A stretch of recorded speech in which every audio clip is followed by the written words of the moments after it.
What if everything you believed about being lazy was a lie?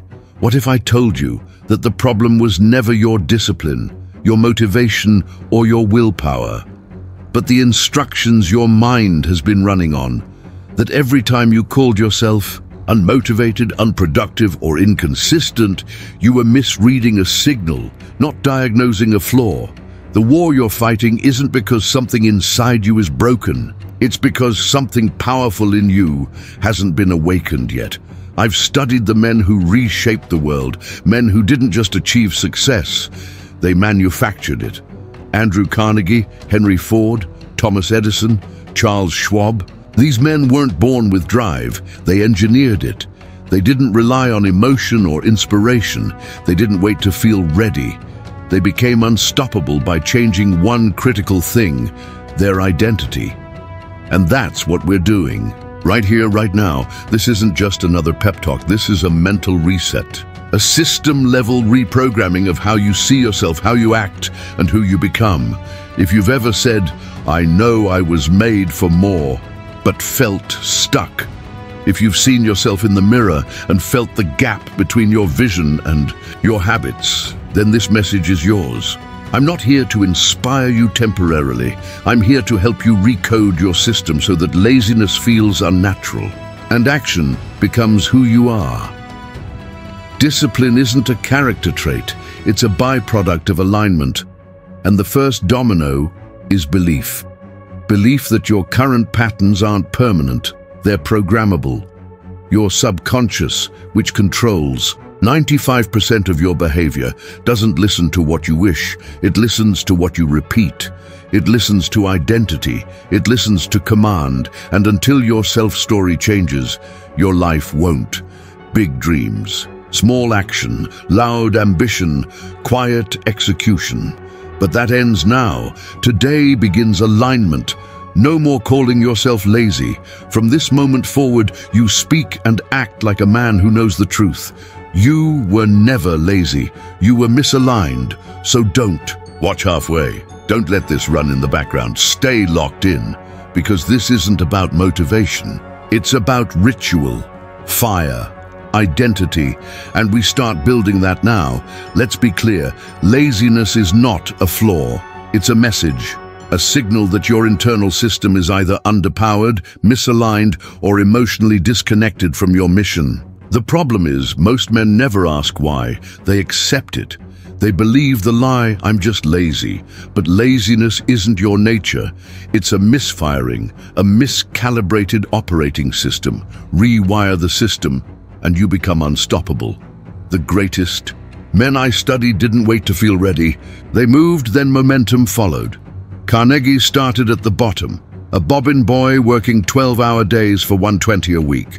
He didn't love the job, but he moved, he repeated, and repetition built identity. Ford wasn't born an inventor. He was a farmer's son who saw a vision and acted, not out of passion, out of decision. He didn't wait for energy, he created it. If you think you can or you think you can't, you're right. That's not a quote, it's a blueprint. Belief creates movement, not the other way around. When the subconscious doesn't. Believe your goal matters. It shuts you down. Not because it hates you, because it doesn't trust you. So don't fight laziness. Erase the story that created it. Most ambitious men live in contradiction. They dream big but act small. Admire discipline but never install it. They react instead of build. And here's the truth. No one will install it for you. Not an app, not a book, not a routine, because discipline isn't found, it's forged in decision, in repetition, in rejecting the old story and writing a new one. Your subconscious obeys certainty. It hears what you say with conviction. Say, "I'm lazy," and it believes you. Say, "I always quit," and it programs that. But say, "I am a man who executes no matter how I feel. I do the hard thing daily because my mission demands it. I no longer ask my mood for permission." Repeat that, feel that, program that. This is not theory, it's psychology. The science of autosuggestion, the principle behind Think and Grow Rich, and every transformation I've studied. Edison failed 10,000 times, but never quit. Not because he was special, but because his belief system refused to. He didn't hope. He decided. Now it's your turn. Say it. I am not lazy, I am untrained, and I train daily. I am not inconsistent. I follow through. I am not a quitter. I build power through repetition. Say it until your internal voice changes its tone. Laziness is not identity. It's outdated code. And code can be rewritten. Charles Schwab once said, "A man's greatest tool is his ability to decide and act again and again without apology." He wasn't the smartest in the room, but he moved, acted, repeated, and became indispensable. So I ask you, what if laziness was never a weakness, but a signal? What if it was saying, I need a new identity, I need a new emotional why, I need a better system? The man who repeats power becomes power, so begin now. Every morning, speak your identity aloud. Every time you hear the word lazy in your head, interrupt it with fire. Every night, reflect not on your feelings, but on your actions. That's the measure of a builder. The man who acts because his identity demands it. Now let's go deeper. Let's build your execution identity, because the men who changed the world didn't rely on emotion. They built structure. They lived by systems that didn't ask, how do I feel? But what must be done? This is the trap. Believing discipline starts with motivation. It doesn't. It starts with ritual. Take Ford. He didn't build the assembly line on a good day. He built it because he stopped waiting for one. The system ran regardless of emotion. He ran himself the same way. Genius isn't built in inspiration. It's built in iteration. Disciplines like energy plus clarity plus structure. Energy, protect your sleep, fuel and focus. Clarity, set goals you believe in. Structure, trigger systems that move you before hesitation speaks. Stop waiting to feel clear at 10 a.m. Wake up and trigger identity before the world gets loud. Start with 3 simple steps. Wake up, don't check your phone. Speak one sentence aloud. I am a man who moves regardless of mood. Now, let's begin. The man who moves before his emotions catch up rewrites his destiny. Do one hard thing, right now, not to prove a point to the world, but to prove to yourself that you are in control, because every action you take isn't just effort, it's reprogramming. Each time you move without waiting for motivation, you suffocate the old version of you. Each time you speak belief out loud, you silence the skeptic inside. Each time you show up when no one's watching, you strengthen the identity that cannot be shaken. This is how real discipline is forged, not in occasional bursts, but in patterns that repeat. Take Charles M. Schwab, Carnegie's trusted right-hand man. Not because he had the highest IQ, but because he had consistency, and consistency is presence. He didn't visit the factory once and call it leadership. He showed up daily, walked the floor, noticed details, praised effort. He enforced standards, not occasionally, but relentlessly. Why? Because his power was structure. His weapon was repetition. That is your path now. Stop calling yourself lazy. Start calling yourself in training. Stop waiting for the feeling. Start acting because your mission demands it. Internalize this. Discipline is not an emotion, it's a system. Repeat that until it lives in your bones, because the man who acts without asking permission from his emotions becomes unstoppable. Now here's the warning most men never get. If you don't design your structure, your surroundings will design one for you. And it won't be a system of excellence. It will be a system of distraction, of delay, of checking your phone 37 times before lunch, of waiting until it's urgent to move, of calling reaction productivity. That's the system that builds average, but you're rewriting that. Code, you're installing execution, and here's the rule, daily first. Anyway, daily until it becomes your instinct. First, before the world adds noise. Anyway, regardless of your mood, energy, or comfort, 1 week in and your mind shifts. 1 month and your self-image transforms. 3 months and the man who once called himself lazy is gone, replaced by the architect, the decision maker, the leader. That's who you're becoming. And it all starts with one move, without waiting to feel ready. Now let's rewire your reward system. Make execution feel better than avoidance. You're not lazy. You've just trained your mind over years to associate ease with success. Hit snooze, you feel relief. Skip the gym, you feel comfort. Avoid the call, your fear momentarily disappears. And that fleeting relief, that becomes your false reward. It feels good in the moment, but it costs you identity. Comfort steals conviction, ease steals strength. Emotional safety sabotages transformation. And transformation requires new reinforcement. So, let's ask the real question. Not, how do I stay motivated? But how do I change what I celebrate? Let me give you a model. Andrew Carnegie didn't move men with money alone. He moved them with identity. He made them feel like builders, contributors, warriors of progress.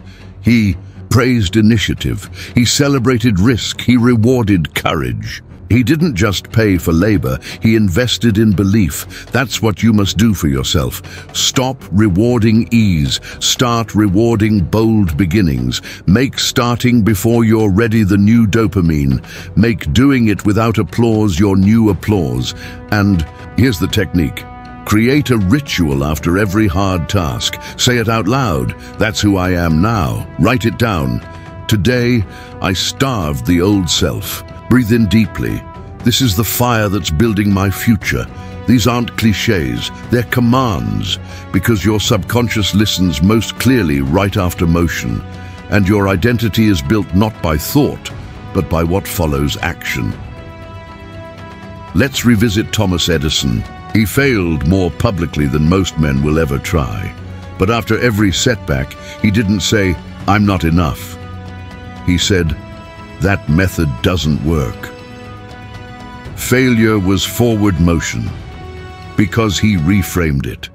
He trained his mind to see the process as proof of progress. That's what we're doing now. You're not grinding harder, you're wiring smarter, you're attaching pain to procrastination and pleasure to progress. Here's a powerful method. When you do the thing you usually avoid, working out, making the call, building instead of scrolling, pause after. Place your hand on your chest. Say one sentence, "This is my new pattern." Why? Because in that tiny window after execution, your mind is moldable and your nervous system rewires what it repeats. Let's return to Schwab. At just 35, he was running US Steel.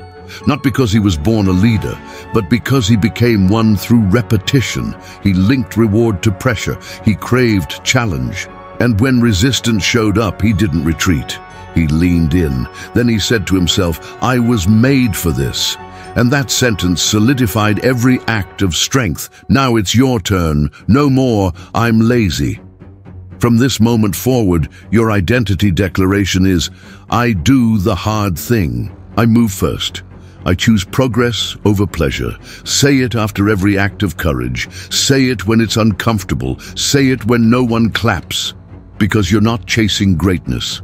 You're building it one move at a time, and every delay feeds the old you. Every action builds the new you. Now let's go deeper. Let's break the excuse loop for good. But a man must choose. Who does he truly want to become? Will he be the dreamer of strength, or the one who moves with power, even before he feels fully prepared? Let me speak directly to your soul. You don't need more time. What you need are fewer justifications. You don't need a boost in confidence. You need to act, and action done repeatedly becomes identity. So here is your practice. Every morning, write down the 3 most critical actions of the day. Not the convenient ones, the hard ones, the ones that provoke fear, the ones you keep pushing aside. Then commit not to completing them perfectly, but to initiating each within 2 minutes of when you planned. Do this daily, and something remarkable begins to shift. Your brain stops bargaining. It starts obeying. You become the man of action, not intention. This becomes your new internal language. I act swiftly. I trust momentum over mood. I destroy hesitation with motion. The more you live this, the less space doubt will have to exist. Engrave this principle in your mind. Hesitation trains disobedience. Action trains alignment. Say it aloud. I move. I act. I eliminate the excuse. There comes a defining moment in every man's life when he must stop negotiating with his past self. Not gently, not politely, but with fire. Because if you always leave a back door to your old ways, your former routines, your familiar comfort, then change will always be optional. And anything optional is eventually abandoned. The most transformative men I've studied, the industry shapers, the life rebuilders, they didn't merely step into new futures. They severed the past. Not because the past was evil, but because it was irrelevant. And in doing so, change stopped being a possibility. It became a necessity. Let me tell you about Hernán Cortés, the Spanish explorer whose decision perfectly illustrates this law. When Cortés arrived in Mexico with his outnumbered force, he understood the danger of hesitation. So he gave an unthinkable order: burn the ships. He erased the option of retreat. There was no turning back, only forward. Only victory or death. That is the level of resolve you must adopt. Because if you leave even a sliver of access to who you used to be, that version of you will always call you back. You'll hit snooze. You'll slip back into safety. You'll make excuses just this once, until they regain their hold and become identity again. But when you sever the tie, when your actions declare there's no returning, you're left with one direction: forward. Andrew Carnegie understood this. Before he became a titan of industry, he was just a poor messenger boy earning a few dollars a week. But even then, he was investing in reading, in self-education, in a vision beyond his circumstances. He refused to accept that his origin would define his end. He didn't just dream of greatness. He wrote it down every morning, every night, repeating his chief aim until his subconscious could no longer coexist with mediocrity. Before his reality changed, his mind evolved. So when doors opened, he didn't hesitate. He moved. He formed. Alliances created value and detached from anyone who anchored him to his previous identity. That is the act of burning the bridge. Now you must ask, what still links me to the man I no longer wish to be? Is it the small talk with unambitious friends, the indulgent habits, scrolling, oversleeping, half-starting? Is it the language you still use? I'm not disciplined. I've always struggled. If so, it's time to burn it, not in anger but with conviction. Declare this: that version of me has lost the right to vote. Henry Ford once said, "If you always do what you've always done, you'll always get what you've always got." That's not just a clever quote, it's a law. And the only escape is to eliminate the option to repeat your old behavior. Here's the practice I call the bridge burning ritual. Write down 3 specific things you will no longer permit into your life. Not vague ideas, concrete behaviors. For example, I no longer hit snooze. I no longer eat past 9 p.m. I no longer explain my goals to mockers. Write them in bold ink. Speak them out loud each morning. Then eliminate the triggers of your past self. Delete the apps that steal your focus. Cancel the subscriptions that drown your ambition. Block the websites that waste your time. Stop replying to those who belong to a chapter you've outgrown.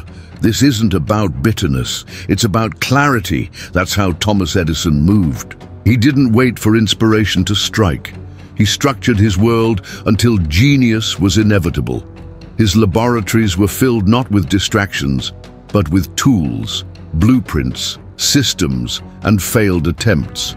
He engineered his environment so thoroughly that even when tired, his ritual carried him, and it worked. Now you must build the same. Ask yourself, what makes my past self too easy to return to? Identify it, then remove it. Today, not someday. Because every time you tolerate an old pattern, you cast a vote for the identity you're trying to bury. Say this now: I burn the bridge to who I was. I walk forward only. My identity is no longer up for debate. It is sealed by decision. Repeat those words, then act on them. Let that fire carry you, because once retreat is no longer an option, the only direction left is greatness. There comes a moment in every man's journey when he must choose: remain loyal to the version of himself that feels safe, or rise into the version of himself that feels true. And that moment rarely arrives with fireworks. It shows up quietly, in the mirror, in the silence between distractions, in the weight of knowing that who you are today is not yet who you were created to be. And that weight, that pressure in your chest that won't let you rest, that's not anxiety, that's your potential screaming for resurrection. You see, greatness never yells. It whispers. It whispers through conviction, through discomfort, through the aching hunger to become more. And the question is no longer, can you hear it? The question now is, will you answer? Because this is not about motivation anymore. This is about embodiment. Becoming the man who no longer needs to be reminded who he is, because he walks in it every single day. Let me tell you something no one told me. Freedom doesn't come from achieving more. Freedom comes from becoming disciplined enough to own your mind, your habits, and your emotions before the world tries to shape them for you. You don't rise by accident. You rise because you built a code, and you followed it when no one was watching. Here's what that code sounds like. I do not negotiate with weakness. I do not delay what I was born to build. I do not bow to comfort, because comfort has never made me proud. I rise before the sun, because my mission doesn't sleep. I speak truth, even when silence would be easier, and I finish what I start, especially when it hurts. Now imagine what your life would look like if you lived by that every day. Not perfectly, but relentlessly, every morning, every night, no matter what the world threw at you. Imagine the fire that would ignite in your eyes, the calm certainty in your voice, the unwavering confidence that comes not from arrogance, but from alignment. Because here's the reality. Power doesn't come from pretending you're fearless. It comes from moving forward while carrying your fear like a stone in your pocket. You don't throw it away. You use it. You train with it. You let it become your weight vest. And eventually, it becomes your weapon. You must become a man who is too dangerous to doubt himself, not because he's perfect, but because he has trained for war in the silence of discipline. And make no mistake, this is war, not against the world, but against the voice inside that says you can't, you're not ready, maybe later. That voice, that's the ghost of your former self, and it only dies when you outgrow it, when your actions no longer match its expectations. So build new rituals, speak new language, create new environments that reflect the man you are becoming. Wake up earlier, read deeper, move heavier, speak clearer, think sharper, love harder, focus longer, and above all, stay in the fire longer than your old self ever could. Because in that fire, your identity is reforged. Not borrowed, not rehearsed, reborn. This is the season where you no longer seek permission to lead.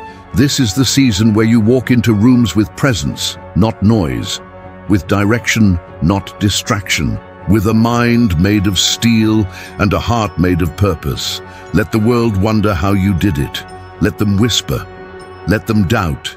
You won't need to explain, because your consistency will be louder than their opinions. Your discipline will become your legacy. And one day you'll look back and smile, not because it was easy, but because you never quit. You made a decision, and then you became unavailable to anything that didn't align with it. There's a moment in a man's life when the external chase loses its thrill. When the applause fades, the numbers mean less, and the spotlight doesn't feel like home anymore. It's not that you're failing. No, on the outside, it still looks like you're winning, but deep down, something shifts. You begin to sense that real victory doesn't come from being seen. It comes from being unshakable. You start to crave something more powerful than achievement. You crave alignment, not with the world, not with trends, not with other people's approval, but with your own higher nature, the part of you that's been buried beneath the noise, the pressure, the expectations, that deeper part of you that remembers why you were born, that still voice that says, there is more in you, and it's time. You begin to understand. Power isn't loud. Power isn't force. Power is stillness under pressure. Power is showing up with such certainty, such clarity, that your mere presence shifts the temperature of a room. That kind of power can't be faked. It can't be borrowed. It's earned in early mornings when you rise before your excuses, earned in cold showers that strip away comfort, earned in late nights when no one sees the work you're doing, earned in the moments you silence the world just to listen to you, earned when you keep your word to yourself, even when no one else would know you broke it, because that is what separates a man who chases validation from a man who walks in dominion. See, the world is full of men who talk, men who dream, men who plan but never move, men who post quotes, share inspiration, and get high off temporary motivation. But collapse the second pressure shows up. You were not born to be one of them. You were born to build something that outlives you. But hear me, you cannot build legacy with the hands of a coward. You cannot shape the future if your mind is still held hostage by the past. You cannot lead others into strength if you haven't first conquered the war inside your own head. The enemy is not your circumstance. It's not your lack of resources. It's not the people who left or the ones who don't believe in you. The real enemy is the version of you that keeps waiting for the perfect moment to rise. That version must die. That man who makes excuses instead of commitments. That man who numbs himself with distraction. That man who hides behind potential but refuses to endure the pain of becoming. That man must be buried, not with shame, not with guilt, but with authority, with intention, with honor. You do not need more chances. You need more conviction. You need to speak to your soul and declare, enough running, enough pretending, enough acting like the man you're becoming isn't already inside you, because he is. He's just waiting on you to stop negotiating your greatness in exchange for comfort. Let me remind you, you don't get this life back. You don't get these years back. Every time you delay your transformation, you invite another day of regret. Another day of silence when you should be speaking. Another day of staying still when you were designed to move mountains. You weren't created to blend in. You were created to pierce the darkness with your discipline, to command your thoughts like a general in battle, to show up when it's inconvenient, to speak truth when it's unpopular, to build when no one believes, to hold the line when weaker men retreat, to lead without applause, without needing to be seen, without bending under pressure, because that's who you are, not someday, now. But understand this. Transformation is not poetic. It's not romantic. It's violent. It's surgical. It rips apart your comfort zone and exposes every fragile belief you've clung to. It humbles you, breaks you, strips you of the lies you've used to protect your weakness, and if you survive it, if you stay the course, you come out forged, sharper, wiser, dangerous, not to others, to your old self. You become the kind of man who doesn't chase, he draws. He doesn't beg, he builds. He doesn't hope things will change. He decides that they will. He becomes unavailable to anything beneath his standard. Unavailable to low conversations, low energy, low ambition. Unavailable to drama. Unavailable to excuses. Unavailable to quitting. That's the man the world is waiting for, not the man who's perfect, but the one who refuses to stay lost. So wake up early and sit in the silence. Listen to the fire within you. Train like you're preparing for war, because you are. Not a war of bullets and blood, but of principles and purpose. A war for your legacy, for your family, for the men watching you in silence, wondering if it's still possible to rise with honor in a world addicted to shortcuts. Let them see you rise. Let them feel the weight of your discipline. Let your habits scream louder than your words. Let your results testify on your behalf. Let your mindset become a fortress that no storm can breach. And when doubt returns, because it will, welcome it. Sit it down and remind it, I know. Longer serve fear, I serve purpose, and I will not be moved, because this is not a trend, this is not a season, this is a lifestyle of unbreakable men, and you have already been chosen for it. Now choose yourself. Great men are not shaped by the moments they shine, but by the moments they repeat. The unseen, uncelebrated repetitions, those are the fires where power is forged. You must understand this. Your habits are the script of your becoming.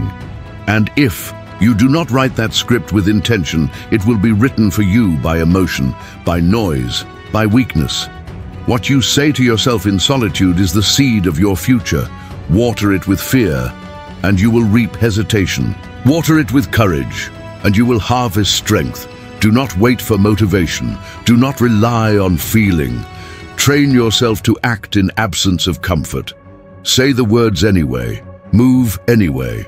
Because the man you are building will never arrive by chance. He must be constructed through conscious repetition, through daily declarations of your intention, spoken with fire, felt with force, and reinforced with discipline. When I stood across from Carnegie, his eyes were not fixed on me. They were fixed on who I could become. He said, "The mind must be led or it will be dragged." That was the moment I realized that leadership is not only something you offer to others, it is something you must offer to yourself. Every morning, you are faced with a choice, to drift or to direct, to listen to fear or to command your spirit forward. Those who build empires begin by mastering minutes. Every hour ruled by purpose compounds into years ruled by destiny. Do not be fooled by the busy. The world is filled with men who work endlessly and accomplish nothing. Why? Because they work without aim. They respond to pressure instead of commanding priority. The man of power does not chase tasks. He completes missions. He does not scatter his energy. He concentrates it like a beam of light, cutting through the fog of distraction. You must do the same. It begins with language. Speak the words of the man you are becoming, not the man you've been, not the man others expect, but the man you choose to build. Say them aloud even when you tremble. Say them especially when doubt is loud. That is when the rewiring begins. That is when the transformation takes root. You say, "I am focused." And though your mind may rebel, keep speaking. You say, "I am a man of vision." Even if your past screams contradiction, keep declaring it. You say, "I move with purpose." And over time, your actions will rise to meet your words. Let this be the rule of your mornings. Before the world speaks, let your voice be the first to declare the truth of your destiny. 10 minutes of silence, 10 minutes of command. Not noise, not prayer for ease, but direction. Speak your definite aim aloud, remind your mind of its orders, and then ask yourself one simple, unwavering question. What is the highest action I can take today that brings me closer to that man?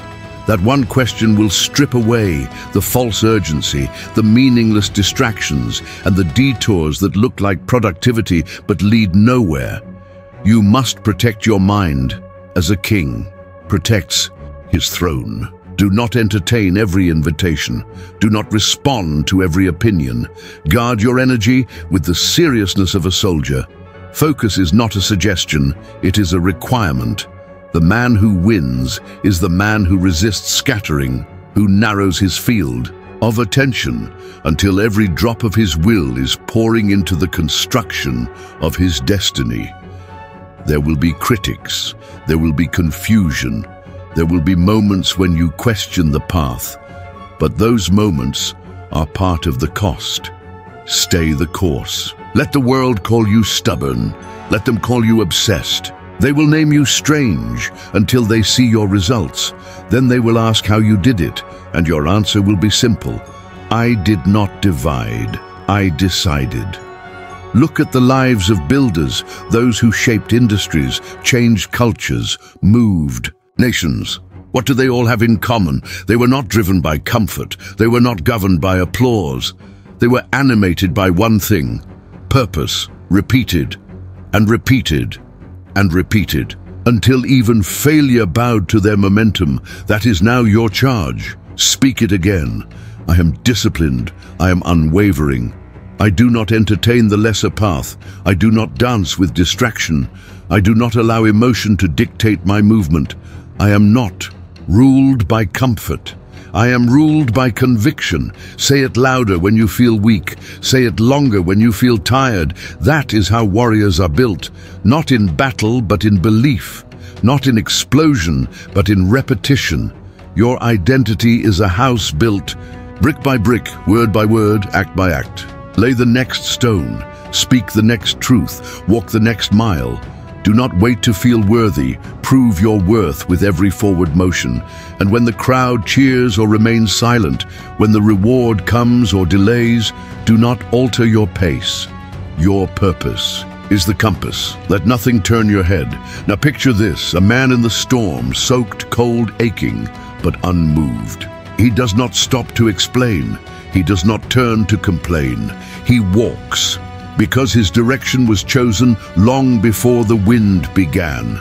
Be that man, and every morning remind yourself, I am not made of reaction. I am made of resolve. Let the repetition begin again. Let your new identity take deeper root. Say the words, walk the path, and never, never give your attention to what does not serve the man you are becoming. Do not wait for approval. Speak as if it's already yours, because your voice is not mere opinion. It is a declaration, a command. Charles Schwab didn't rise through heritage or inheritance. He rose because he walked, talked, and moved like a man who knew where he was going. He projected certainty. He transferred belief, and that belief reshaped industries. What could your certainty build?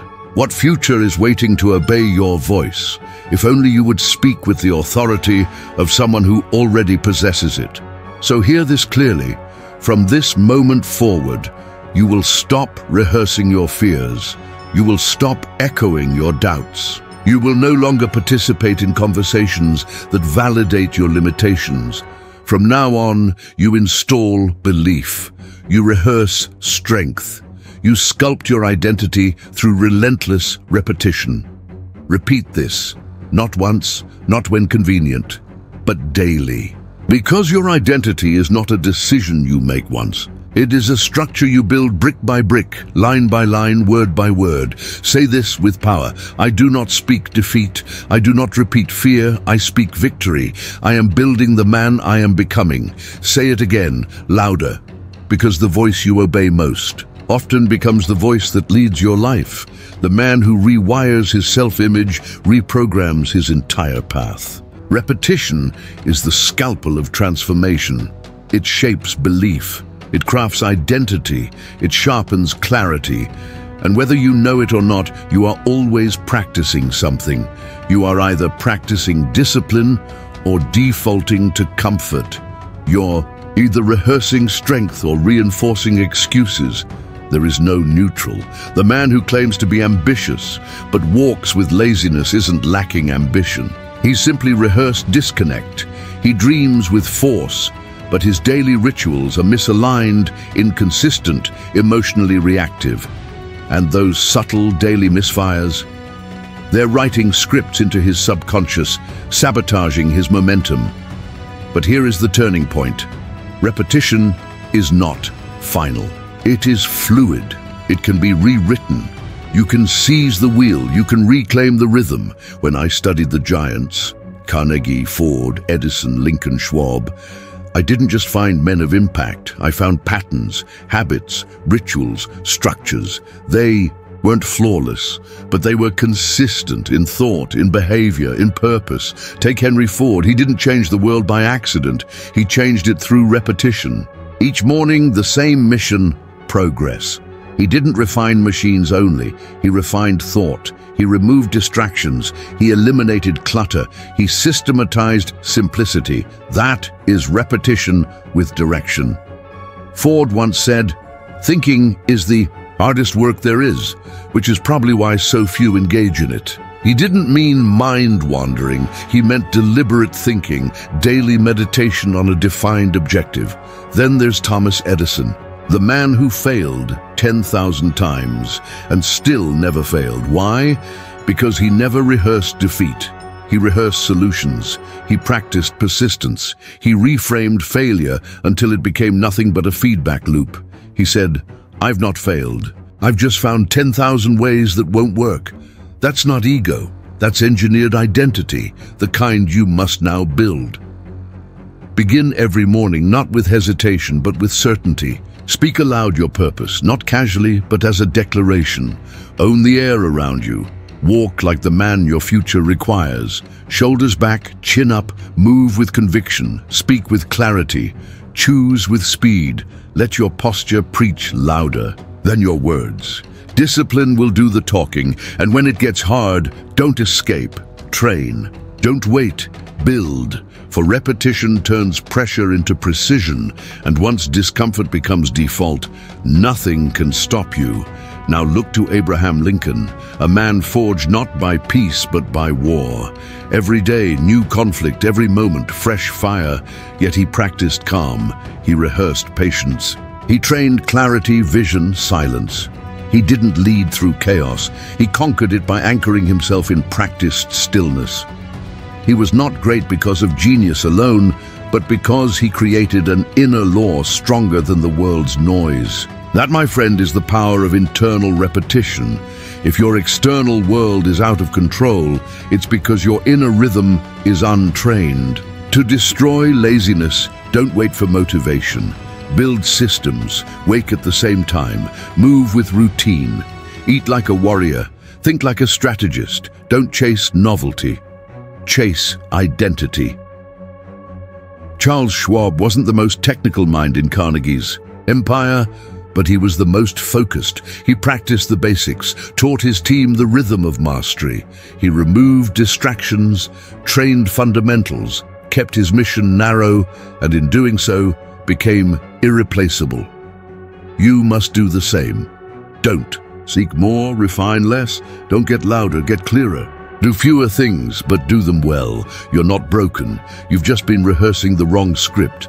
But that script can be burned and rewritten. Say this now. I rehearse power until power is my instinct. I train through rhythm, not emotion. My identity is sculpted by what I repeat. Let this become your law. A law repeated daily, because repetition is not glamorous, but it is godlike. It is the unseen force behind every empire. The tool wielded by every man who rose from obscurity to legend. Repeat this message daily. Repeat your convictions nightly. Repeat your vision until it becomes your reflection. And one day soon, you will stare into the mirror and see a stranger. The weak man gone. The consistent man revealed, and in that moment you will remember he was always inside you, buried beneath doubt, waiting for the rhythm of repetition to bring him back to life. So let us end this journey not with noise, but with conviction, with the clarity of identity. If you've absorbed this message, you are no longer the man who began reading it. You've crossed the threshold. You've left behind the one who waited for motivation. And you've awakened the one who builds without it. Remember this truth. Laziness is not your nature. It is not your flaw. It is simply the side effect of misalignment. And now that you've seen it, you can burn it. You don't need another dream. You need patterns that match the one you already carry. You don't need hype. You need rhythm, fire with structure, motion with repetition. You've now learned from Carnegie, who installed belief like architecture, Ford, who practiced precision until efficiency replaced hesitation, Edison, who redefined failure as a tool for repetition, Lincoln, who calmed chaos through internal stillness, and Schwab, who moved giants with clarity and simplicity. They had no smartphones, no comfort, but they had discipline, and they repeated it until destiny obeyed. Now it's your turn. Repeat this message. Not once, but until it becomes indistinguishable from your own thoughts. Speak your new laws every morning. Let them become blood. Let them become identity. Let them burn the hesitation out of you. And do not stop. Not when it's hard. Not when you're tired. Not when the fire dims. Because this is how legacies are built. This is how laziness dies. This is how power is born. You are not the man who hesitates. You are not the man who disappears. You are the man who builds. Say it now. I repeat power. I rehearse greatness. I act without permission. I do not wait. I become. This is your fire. This is your rhythm. And the world will watch as you become unrecognizable.